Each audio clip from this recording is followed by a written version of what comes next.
皆さん、こんにちは。未来予想2045へようこそ。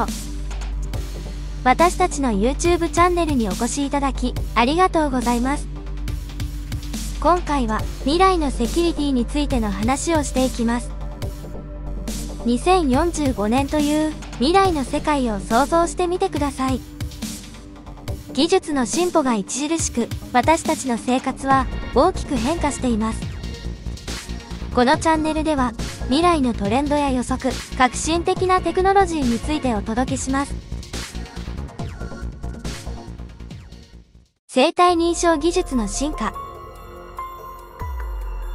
生体認証技術は急速に進化し、将来的には、より高度なセキュリティ手段として普及する見通しです。これは、生物学的な特徴を利用して、個人を識別する技術であり、指紋認証や虹彩認証、顔認識などがその代表例です。進化の一環として、DNA 情報を活用した生体認証技術が開発され、より確実で精緻な識別が可能になると期待されています。DNA は個人を1位に識別する情報を提供し、これをセキュリティに結びつけることで、より高い安全性が実現されるでしょう。また、個人の生物学的データのセキュリティを向上させるためには、生体情報を取り扱う際の倫理的な観点や法的な枠組みも重要です。プライバシーの保護や不正利用の防止に対する対策も同様に重視され、技術の進歩とともに、これらの側面も進展していくことが期待されます。量子暗号の導入。量子暗号は、従来の暗号技術とは異なり、量子力学の原理に基づく新しいセキュリティ手段です。従来の暗号は、数学的な計算の難しさに基づいて安全性を確保していますが、量子暗号は、量子力学の性質を生かして通信の安全性を確保します。通信の際、情報を光子と呼ばれる量子の要素として送信します。量子は観測されると、その状態が変化する特性があり、これを利用して不正な傍受を検知することが可能です。通信の双方が同じ鍵を持つか確認する手段も提供され、これにより盗聴やデータ改ざんを未然に防ぐことができます。この新しい暗号方式は、古典的なコンピュータによって解読されるのが難しい特性を持ちます。量子コンピュータが発展すると、これに対応できる新たな量子暗号、アルゴリズムも提案されています。しかし、現時点ではまだ実用段階には達しておらず、様々な課題が残っています。将来的には、量子暗号がセキュリティ分野で主流となり、より強固な通信の保護手段として広く利用されることが期待されます。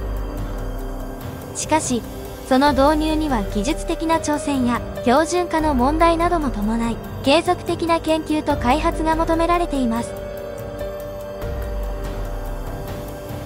遺伝子編集とセキュリティ。遺伝子編集技術は生物学的な情報である DNA に変更を加える手法であり、将来的にはセキュリティの側面からも注目を集めることが予想されます。この技術を利用することで個人の遺伝子情報を修正できるため、セキュリティや健康の向上に対する期待が高まっています。一つの可能性は、遺伝子編集によって個人の身体的特徴や生体情報をセキュリティの一環として利用することです。例えば、生体認証技術において特定の遺伝子の組み合わせによって高度な識別が行えるようになるかもしれません。これにより、従来のパスワードや生体認証よりも高い安全性が期待できます。一方で、遺伝子編集には様々な倫理的法的な問題が存在します。個人の遺伝子情報は非常にプライバシーに関わるものであり、そのデータの取り扱いには慎重なアプローチが求められます。遺伝子編集技術の利用に際しては、個人の同意やデータの保護に対する法的な規制が整備される必要があります。また、遺伝子編集技術を悪用したり、不正アクセスによって個人の遺伝子情報が流出するリスクも考慮される必要があります。セキュリティの確保だけでなく、技術の進展に伴う倫理的な枠組みや法的な規制も整備されることで、遺伝子編集技術が安全かつ社会に貢献できる方向に進むことが期待されます。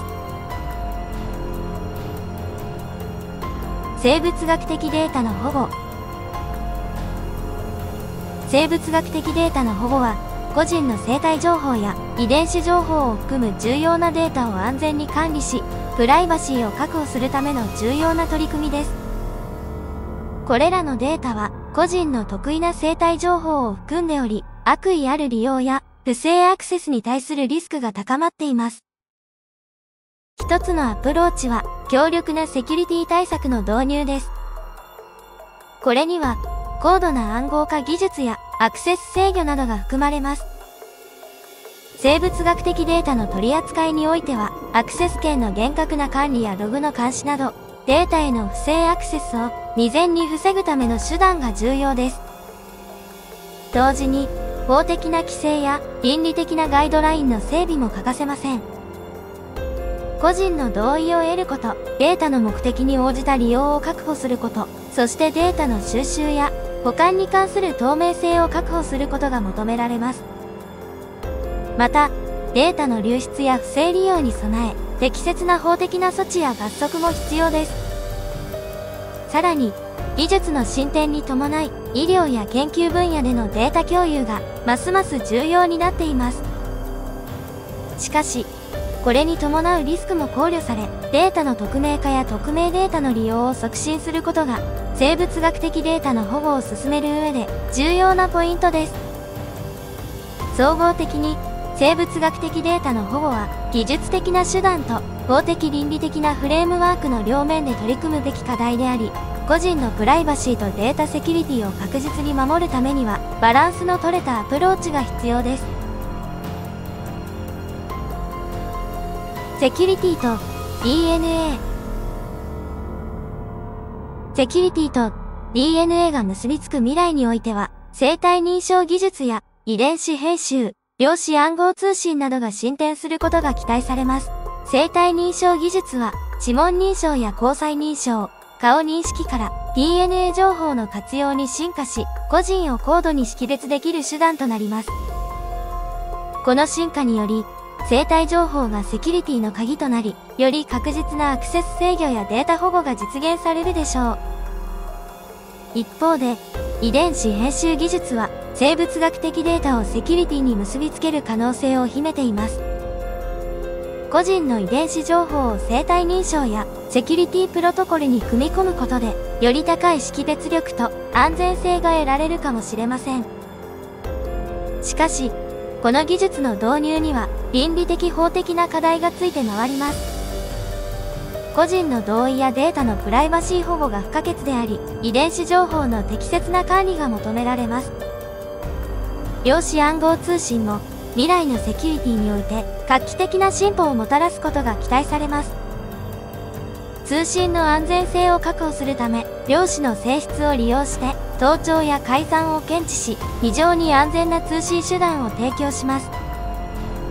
しかし、まだ実用化には課題が残っており、技術の発展と同時に標準化や法的な整備が求められます。これらの技術が統合された未来においては、個人のセキュリティが DNA 情報によって確立される可能性があります。一方で、これには個人のプライバシーや倫理的な配慮が欠かせません。バランスの取れたアプローチにより、セキュリティと DNA 情報の有効な統合が進められ、安全かつ持続可能な未来が築かれることが期待されます。皆さん、今回の未来予想2045はいかがでしたか？私たちのチャンネルをご視聴いただき、本当にありがとうございました。未来の可能性について一緒に考え、語り合うことができたことを嬉しく思います。これからも未来予想2045は最新の情報と予測を提供し、皆さんと共に未来を明るく希望に満ちたものにしていきたいと思っています。引き続き、未来予想2045の応援をお願いします。少しでも未来予想2045に興味を持っていただいたら、ぜひ、グッドボタンとチャンネル登録をお願いします。最後までご視聴していただいて、とても嬉しいです。ありがとうございました。